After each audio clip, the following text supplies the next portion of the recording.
Hi. And I started this podcast because before I came to Dubai, I did not think it was a place for creativity. But it's very different than what you think. And I hope when you watch these episodes, you'll enjoy the journeys that my guests have been on to get where they are today. I'd just like to say thank you to my sponsor, Gangster Sharks, NFT. And also, if you enjoyed this video, please like and subscribe to my channel. So this is Speak Easy with Shona.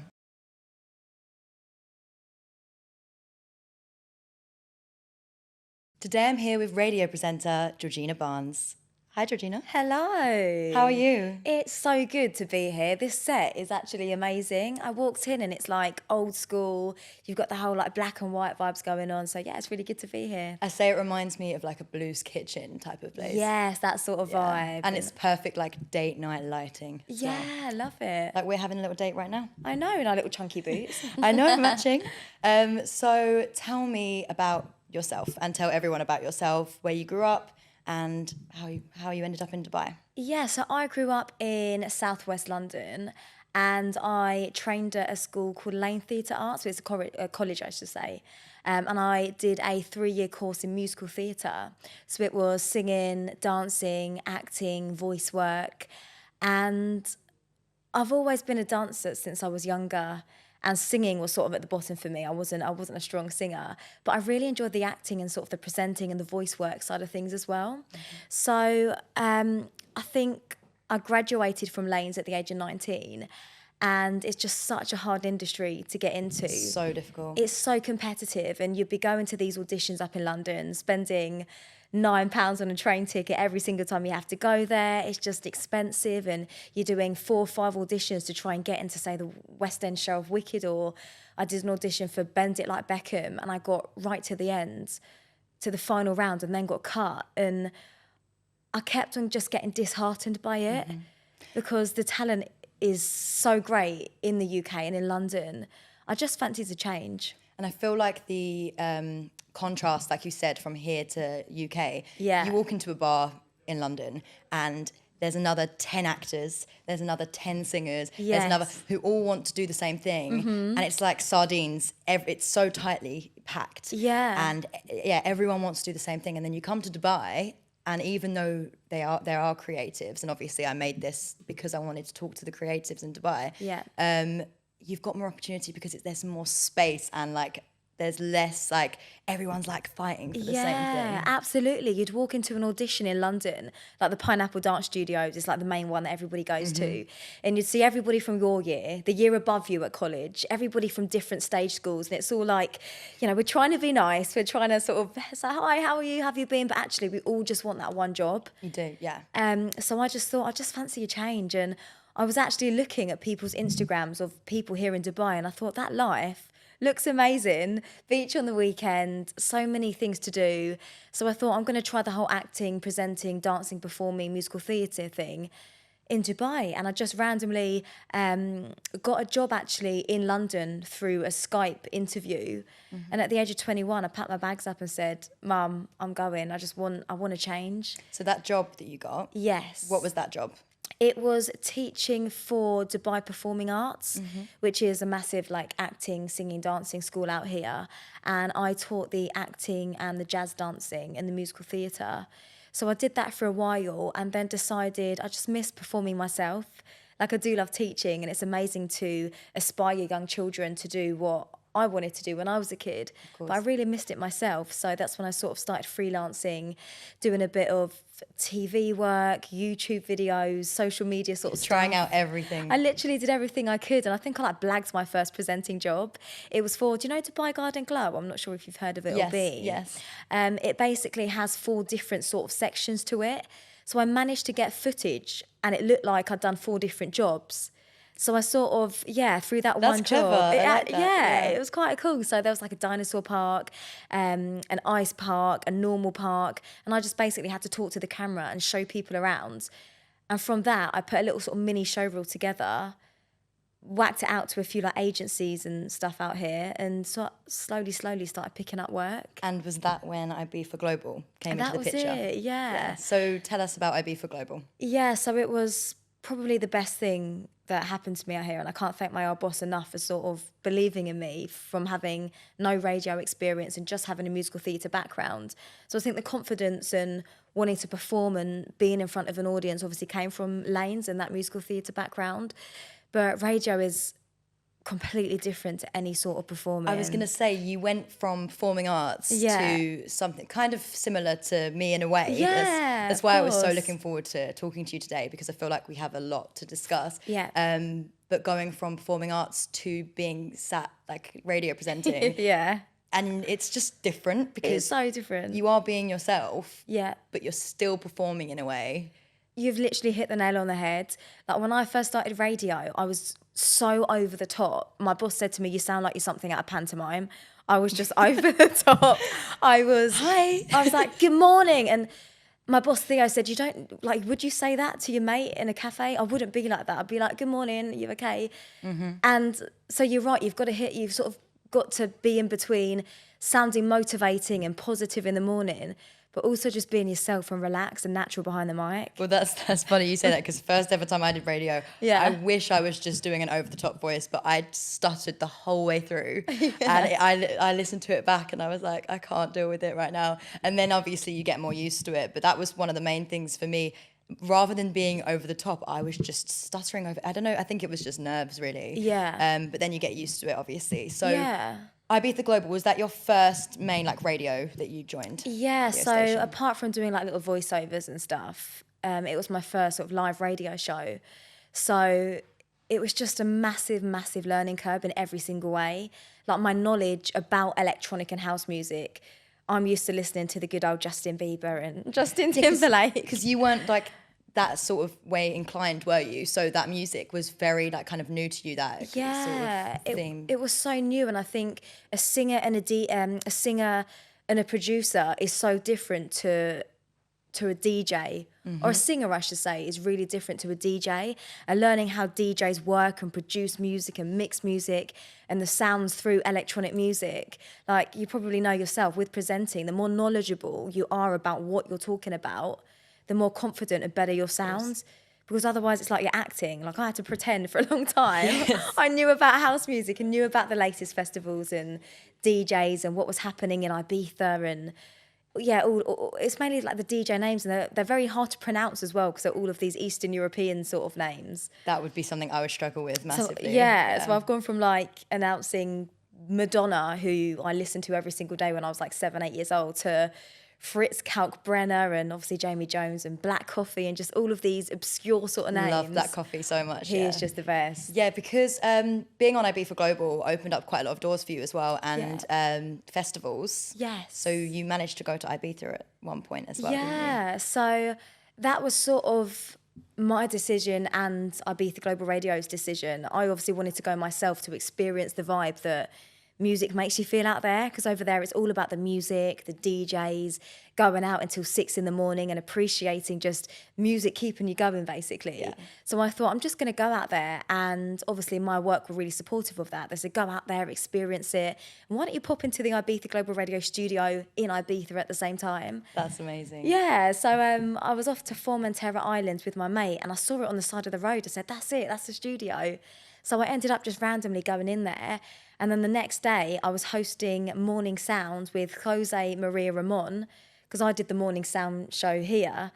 And we did like the show together in Ibiza. See, would you say that Ibiza is similar to Dubai in that way, that it moved so quickly? You obviously weren't there for a long amount of time, but the fact that the next day you were suddenly, were people very like welcoming? And yeah, for sure. And actually, like, I've never actually thought about that since you've just said it.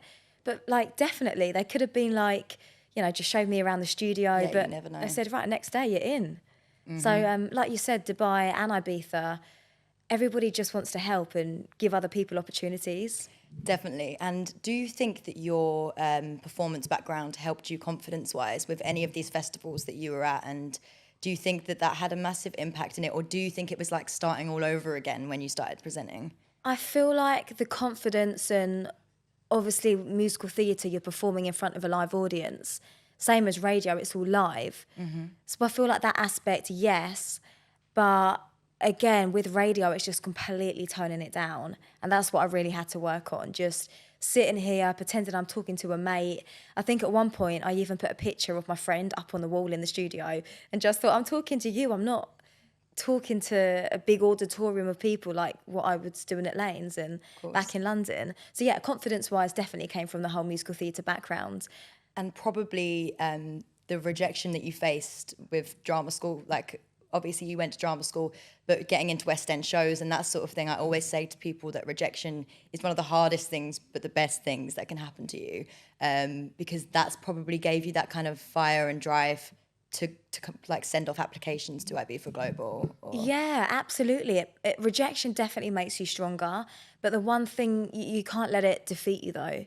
You can't give up from it. You've got to find another way, whether it's doing things for free to maybe get that experience, learning from people. As soon as you meet a good connection or a good contact, battering them with questions without being annoying, still trying to be nice, but just explaining that you want to do well and that you love a little bit of advice or help. And of course, yeah, I think that's just the main thing, connecting with like-minded people and just helping each other out. Yeah, because I think it can be so easy to go down that path of like when you do get a rejection, you're like, okay, I'm giving that up then. But like I said with when I interviewed Daryl like last week, and we spoke about the fact that he then came up with his bottle company, and obviously you've then decided to go on to the presenting instead of the performing. Yeah. And yeah, it can just knock you back like when you get rejected. But I think good advice for anyone, you would probably agree, is that like just seek any avenue you can and talk to anyone. And Dubai is a great place for that, isn't it? For sure. Like it can literally branch into so many things.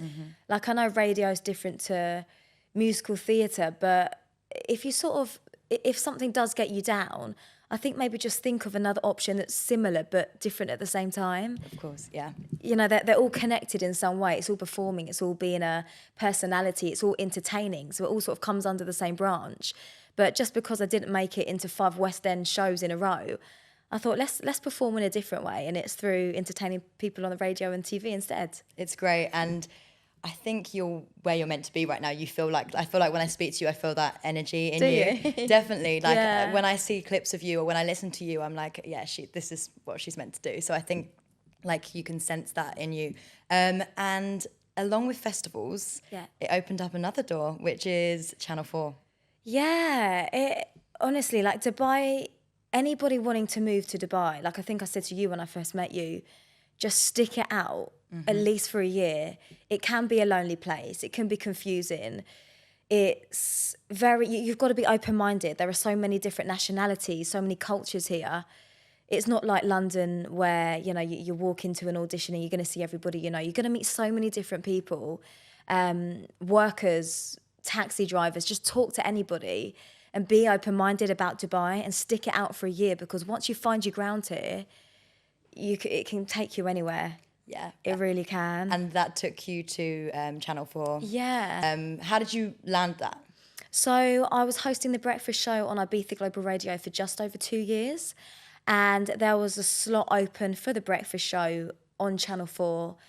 And I think they'd actually been sneakily listening to me.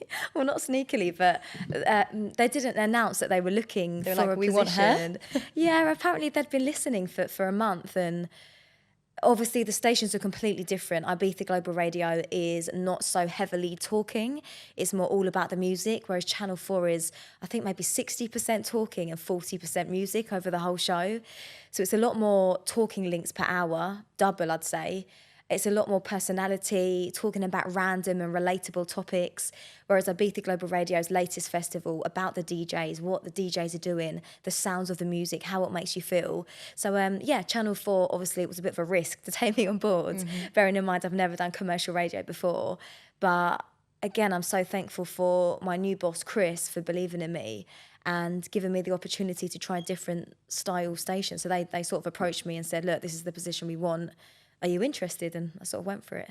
See, that's like the vicious cycle of it, where you've got like, you want to gain experience. I feel like that's with any like creative industry. You want to gain experience, but sometimes places won't give you that first job to get that experience. Yeah, it's so hard. So you're like applying for this stuff, and then it's like, no, you haven't got the experience. But it's like, if you let me do this, then I'll get the experience. Yeah, it's like, I can grow, I can show you. Yeah. And I think with Dubai as well, coming back to that, if you show somebody that your work ethic is positive, you want to grow, you want to learn, that is sometimes more powerful than somebody that is 10 out of 10 talented but maybe don't have that.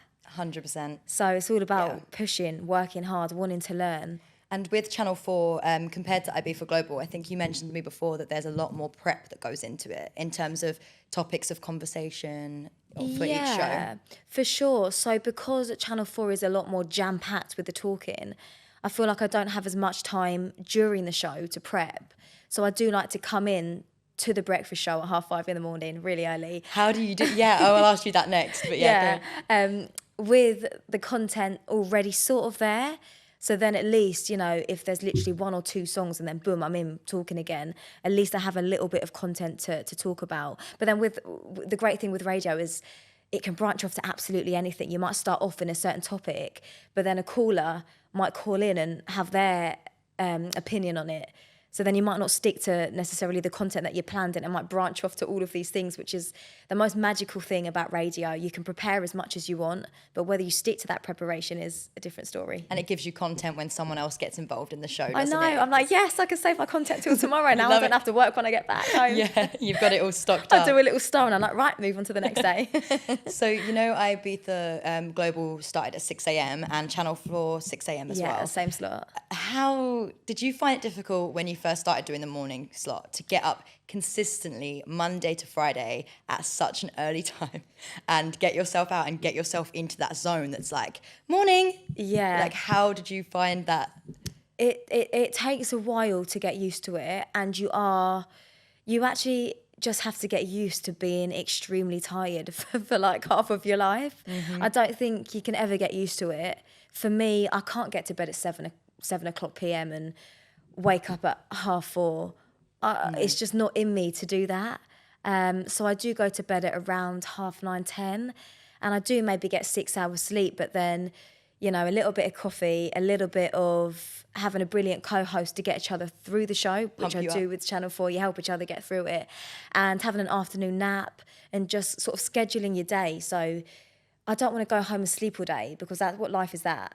It will make you feel down as well, Down, won't it? yeah. So stick to a quick 20 to 40 minute nap and plan your day. Right, I've got an exercise class or a freelance job, and just sort of have in your mind a little bit of structure so you don't feel like you're just spending your whole day moping around being tired. Mm-hmm.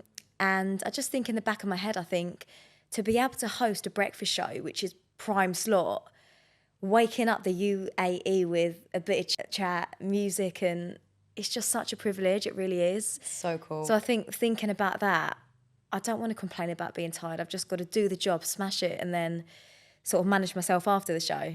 Yeah, perfect. And I would say, I'm going to ask you a question and put you on the spot a little bit. Yeah, I like it. What would you say makes you different from other radio presenters? What is like the brand here? What is Georgina Barnes like? Tell me what makes you different. I think I've always been girl next door. Like, I love my girls, but I'm also a bit feisty. Like, if my co-host says something out of place, I will put him in place. Like, Faris is brilliant and he thinks very quickly. But if he says something that is a bit out of place, then I pull him up on it live on the radio. I'm like, no, why are you saying that? Oh, on air you say that? On air, not off air, when the mic's on.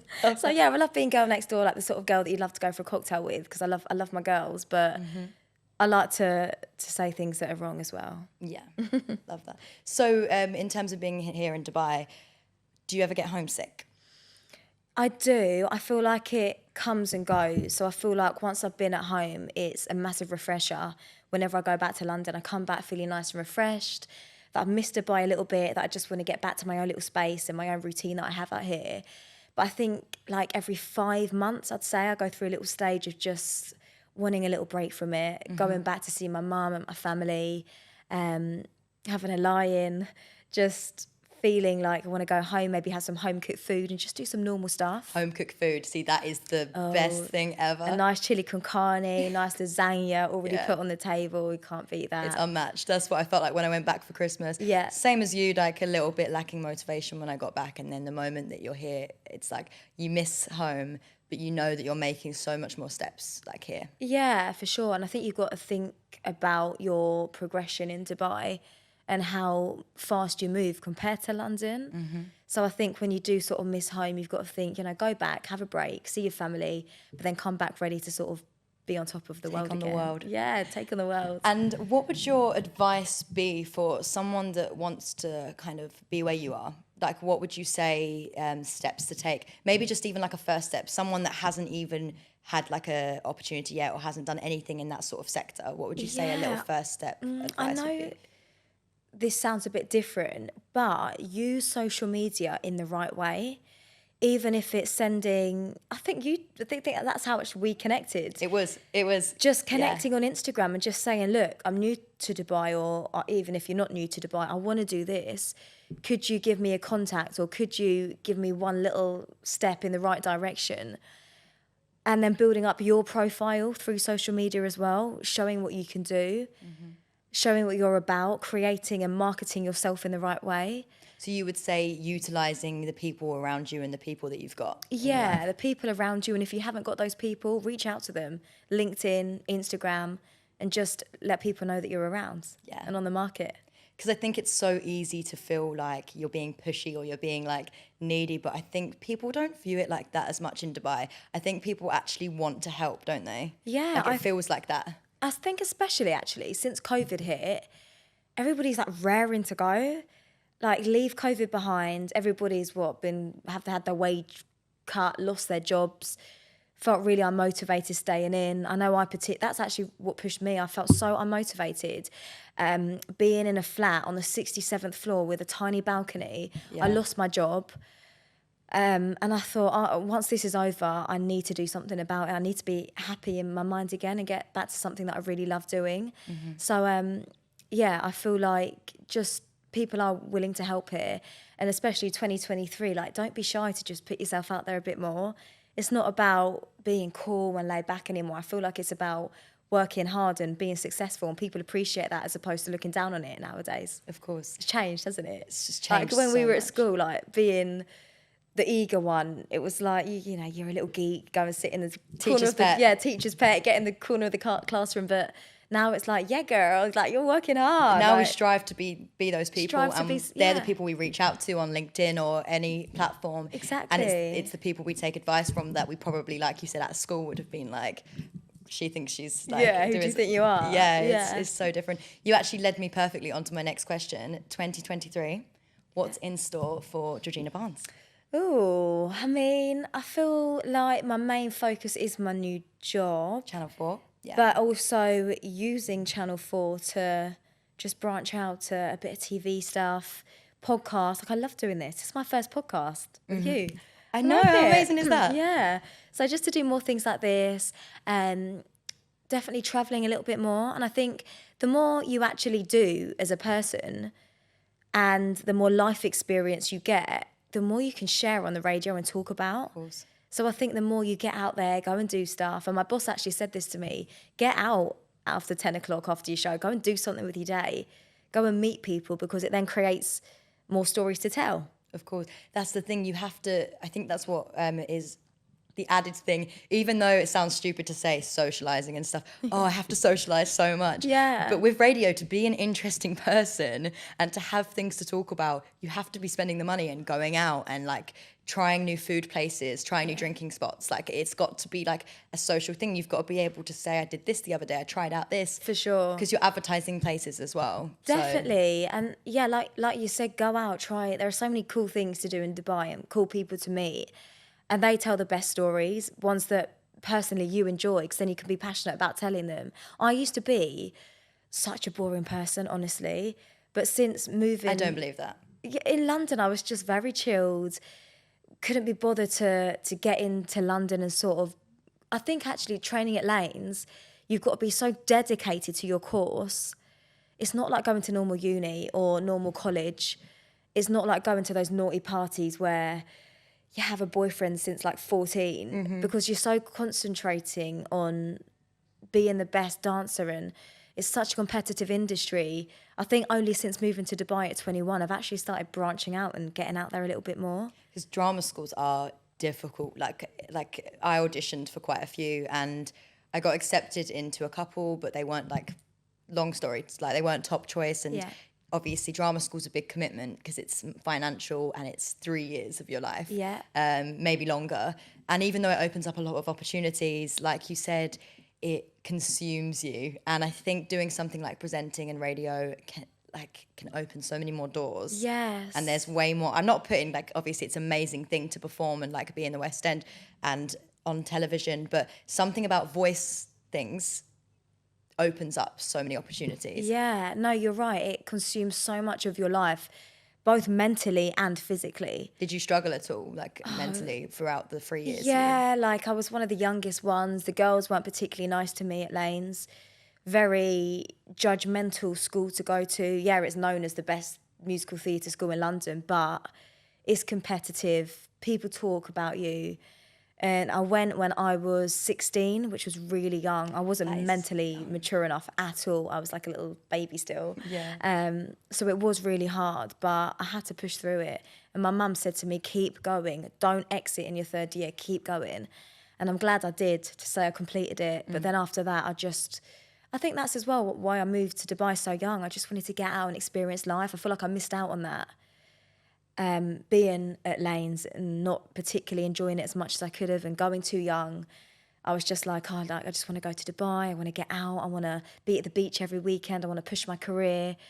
So yeah. It's a way more sociable life, I feel like. Once you leave that sort of kind of rigid schedule of like a performing arts school, to come somewhere like this is just probably felt like a weight lifted. It probably felt amazing. Literally that. It just felt like I could be free. You do feel a little bit trapped at stage school. 3 years of the same overly theatrical people. It's intense. They Auditions. are so yeah. I auditioning. had some interesting auditions. I don't know if you've probably experienced similar, but I went to an audition and they got us to do. They said like, think about your body, think about the energy, and it's all about the energy. And I was really trying to get into it, but at this point I just couldn't because they were shouting different things at us. Like they were like feline. So we had to do like feline moves and everyone was just going around in a circle around the room. And then this is what triggered me. They went, wheelbarrow. And I was looking around and you've got people like on the floor, like grabbing each other, like being wheelbarrows. And then they said, leaf in love. And you've got this guy doing split leaps across the floor. And I'm like, I'm looking around, I'm thinking, I know I want to be in acting, and I mean, if this is what it takes, then okay. But I just, in that moment, I was like, are they doing this to wind us up? Have they got a camera somewhere and they're just seeing what we come up with? And they're like, the most ridiculous one gets a place in the drama school. It's those drama games that unless you can't think about it, you've just got to go. You've got to throw yourself in. That's maybe what held me back, to be fair, because I always had a bit of like a guard up where I was like, I don't want to do this. I'm embarrassed. But I guess the best actors probably just. They just don't even care what anybody thinks. Yeah. Like if you have to be a wheelbarrow and go down on 4 knees or pretend you're doing that wheelbarrow thing like you did in like your PE class at school, you got to do it. And I think all the auditions in London as well, you have to pay for the drama schools. Yeah, it's like £40 each one. I was like, I'm so sorry, Mum, but I auditioned for like 5. She was like, it's just a very costly thing. But I was like, I paid this money to be a wheelbarrow. Great. This is a new experience. Yeah. But yeah, so finishing off your future, so not just the next year, you mentioned to me before about delving more into television. Yeah, surprisingly, I actually find TV presenting a lot easier than radio. Of course, with radio, you've got to be creative, you've got to be funny, you've got to be engaging, you've got to be relatable, you've got to come up with subjects that are happening. You know, say you're driving along in your car, you want to hear something that you can relate to. So you've got to think about your audience as well as doing all the buttons. Luckily, my co-hosts are doing it at the moment, but obviously when he goes away, I have to do all the sound effects, the mic volumes. It's just a lot of multitasking. And with radio, if you're having a down day and you're not feeling yourself, you can't let it show. And that's the hardest thing. Like if you're going through a breakup, if you've lost a member of your family, if you're going through the worst stage in your life, 6 till 10, you can't show that. Everything's perfect. Everything's happy, like everything's fine. Your world is falling apart and you're like, hi, the world is amazing. Yeah, you still got to be, difficult. good morning, welcome to the show. You still got to be so welcoming. I mean, maybe you can let, you can let your listeners know that that's how you're feeling, but really, for 4 hours in the morning, you've got to be motivational. You're getting those people up and about, ready for their day at work, probably working a 9-hour shift that they may or may not want to do. You've got to be on it. Yeah. And when you're not feeling yourself, or when you're tired even, you can't really let it slip or show. And it would be easy with radio because you're just behind a mic most of the time, like, and no one's seeing you, obviously, apart from social media stuff, wise. yeah. You could, if you wanted to, turn up in like your joggers and stuff, but obviously Pajamas. but then that would also, would you think that would reflect on your energy that you bring? You feel like you get up at however 5 a.m, 4:30. 4:30, yeah. 4:30. Do you feel like you have to kind of get yourself looking a certain way so that you have that energy to bring? Yeah, I think one, obviously everything that we say gets filmed. So It does. as soon as that mic's on and you're talking, the camera's on you. Mm-hmm. So I think it would look best not to sort of rock up in my pajamas, even though I'd love to. And I think you're right. If you sort of get in the mood with something that you feel comfortable in, but something that's sort of professional at the same time, you feel like, right, this is my job now. I'm on air. I'm on the radio. Yeah. Whereas maybe, you know, if I fall asleep in the car on the way there, because I actually have a driver because I'm a little bit nervous to drive at the moment and the studio is quite far. And I'm driving here is terrifying anyway. Thank you. It is absolutely My terrifying. co-host mocks me on the radio for being too scared to drive. It's scary. I let crazy. my boyfriend do all of the driving. Exactly. I took the car out the other day and it was just like hectic. I need to get used to it, but like you said. Yeah. So, I think sort of getting up and getting into your radio self is probably the best thing to do. But going back to the future, I'd love to do TV as well. Mm-hmm. I'd love to, I think you've got that, the ideas behind what you're saying is sort of already there on that auto cue. It's come from the client, it's come from the TV show. You've just got to put your presenter twist on it and obviously be able to read an auto cue well and do a bit of ad-libbing. Everything. But, yeah, radio is totally ad-libbed apart from a few notes or client stuff. Mm-hmm. So I'd love to do some TV stuff too. Amazing. Yeah. Thank you so much for coming today. It's been a pleasure. It's been great to talk to you, and from knowing each other from like social media only really, and then now you're sitting here with me. It's been great. Yeah, thank you so much for having me. Thank you. Thank you for watching. This has been Speak Easy with Shona Eakins.